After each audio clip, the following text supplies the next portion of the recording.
Votre invité aujourd'hui, Béatrice Rulle, il s'agit de Christian D'Andrès, conseiller national PS. Bonjour Christian D'Andrès. Bonjour. Merci d'être sur Radio Lac ce matin avant de vous entendre sur l'AVS. D'un mot tout de même, hier sur Radio Lac, nous révélions ces 40 suppressions de postes chez Jean Gallet à cause de la crise économique liée à la Covid-19.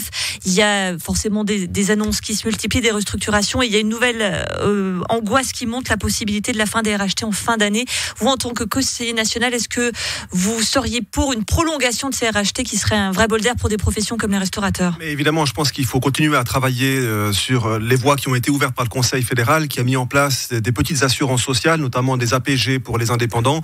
Et la crise ne va pas s'arrêter à la fin de l'année. On est au début d'une situation à la fois économique, mais aussi sociale majeure. On doit être à la hauteur d'un point de vue politique pour répondre évidemment à ces situations de précarité. Je vous parle même pas de la question du logement à Genève, où la situation devient quasiment humanitaire. Des personnes perdent leur logement. Des familles ont même des problèmes aujourd'hui à pouvoir se nourrir, notamment dans les personnes qui travaillent dans le secteur de l'hôtellerie ou la restauration, où ça n'a pas repris. Donc je crois très honnêtement qu'aujourd'hui, la priorité absolue, c'est de garantir la dignité des personnes, de les maintenir en poste par les RHT, de leur maintenir aussi dans leur logement avec tous les outils qu'on peut avoir à disposition du droit du bail et des améliorations. Le débat doit se cristalliser là-dessus au Parlement fédéral. Et aussi garantir nos retraites, on l'espère. Le prochain gros dossier, c'est AVS 21, la réforme de l'AVS qui est nécessaire, on le sait. Le Conseil des États a déjà commencé d'étudier la question avec une proposition pour le moins choc, c'est de prolonger, de retarder le départ en retraite des femmes. C'était une des raisons de l'échec de la dernière réforme soumise au peuple. Est-ce que ça risque pas aussi d'enterrer cette réforme finalement? Bon, je pense effectivement qu'il faut des systèmes d'assurance sociale qui répondent aux besoins. Et là, ce qui est problématique, c'est que le Conseil fédéral, en quelque sorte, persiste et signe. Il y a eu un refus de la population en 2017 parce que le système était pas adapté, je dis renouveau au contexte social dans lequel on se trouve. Aujourd'hui, les gens ont de la peine à arriver à l'âge de la retraite. On a un chômage des seniors qui est important. Les personnes arrivent aussi à la fin de leur carrière professionnelle un peu en bout de course, surtout dans certains métiers.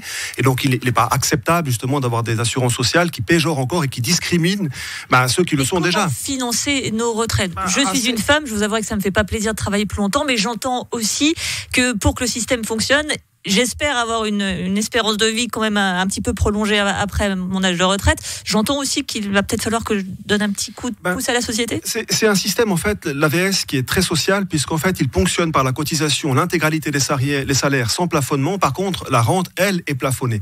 Donc, c'est un système véritablement redistributif. Et ce que le Conseil fédéral prône, c'est un transfert, en fait, de charges vers les salariés à faible revenu et aussi vers la population de manière générale avec une augmentation de la TVA.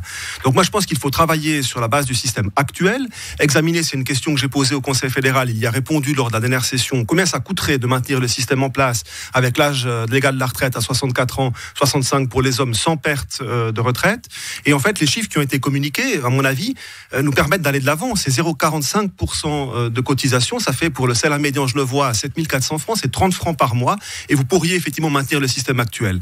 Au lieu de ça, le Conseil fédéral propose de casser effectivement les retraites, d'ouvrir très largement en disant que vous allez prendre votre retraite en 62 et 70. On voit bien ce qui va se passer, c'est que les personnes qui ont des revenus importants partiront à 62, ce qui est déjà le cas aujourd'hui. Celles et ceux qui n'ont pas des revenus importants vont devoir prendre leur retraite à 70 ans, ce qui est déjà problématique parce qu'aujourd'hui, l'espérance de vie des personnes qui ne sont pas cadres ou qui n'ont pas des hauts revenus ou des formations tertiaires poussées est déjà effectivement en décalage. Donc je crois que c'est scandaleux de leur spolier encore 5 ans de retraite alors que ces personnes vivent moins longtemps. Donc on doit réfléchir sur ces besoins. Pardonnez-moi, Christian D'Andrès, mais pourquoi c'est une question de 30 francs en moyenne? Pourquoi est-ce que le Conseil fédéral se lancerait dans une réforme aussi complexe avec des sujets aussi crispants que le départ en retraite des femmes s'il y avait cette simple, pardonnez-moi encore l'expression, solution? Je pense que je suis parfaitement d'accord avec vous, c'est d'autant plus qu'au mois de mai, on a voté sur la réforme de la fiscalité des entreprises où il y a une augmentation du taux de cotisation de 0,3%. Là, il n'y avait aucun problème d'augmenter la cotisation pour effectivement permettre une baisse d'impôts. Le Conseil fédéral avait dit aussi qu'il n'y aurait pas de péjoration de la situation des rentes si la population acceptait cette réforme fiscale. Et là, tout à coup, droit derrière, à peine une année plus tard, on nous demande de casser les rentes et surtout la situation des femmes qui ont déjà une perte de revenus importante, des retraites plus basses parce qu'elles ont aussi, pour l'essentiel d'entre elles, des charges familiales à devoir supporter, ce qui est évidemment problématique. Mais très honnêtement, je pense qu'on doit travailler sur le système actuel. Le système actuel le permet. Moi, je crois qu'il y a une volonté politique du Conseil fédéral et manifestement d'une majorité du Sénat ou du Conseil des États de transférer en fait ces charges vers une partie de la population qui est déjà mise à contribution, c'est les salariés à faible revenu. C'est une deuxième question que j'ai posée au Conseil fédéral, c'est de dire combien payeront les employeurs. 0. Ils nous disent en somme que c'est la TVA, ils vont payer la TVA comme tout le monde. Donc on a ce transfert-là et c'est ça qui est inacceptable. C'est qu'on a besoin de solidarité et la solidarité va aussi sur les employeurs. Les salariés souffrent comme les employeurs. Probablement effectivement que les employeurs, en tout cas un certain nombre, souffrent peut-être un peu moins que la majorité des salariés qui aujourd'hui, vous avez expliqué, des chômages qui est en hausse. Et donc cette solidarité doit être renforcée et c'est vraiment pas le moment de transférer ces charges sur des personnes qui n'ont pas les moyens. Déjà les rentes actuelles sont insatisfaisantes. Vous avez 17% des rentiers, c'est 330 000 personnes. C'est Zurich et Lausanne réunis qui n'arrivent pas effectivement à la fin du mois avec leur retraite à couvrir leurs charges minimales. Les charges couvertes par les prestations complémentaires, c'est 1100 francs pour une personne seule pour le loyer. À Genève, c'est absolument impensable, charges comprises, vous imaginez ? Donc honnêtement, on doit réfléchir aux retraites pour qu'elles permettent une fin de vie digne pour les personnes, sans des pertes de revenus massives, sans effectivement une forme d'assistanat généralisé et sans effectivement que la population, par le biais de l'impôt et de la TVA, qui est l'impôt le plus antisocial, parce qu'elle frappe les personnes qui dépensent leur argent et pas l'épargne. Alors, le Conseil fédéral dit oui, mais à la fois, l'épargne, ça va être de la consommation différée. Mais je vous donne un exemple. Si vous achetez un bien immobilier, vous ne paierez pas de TVA.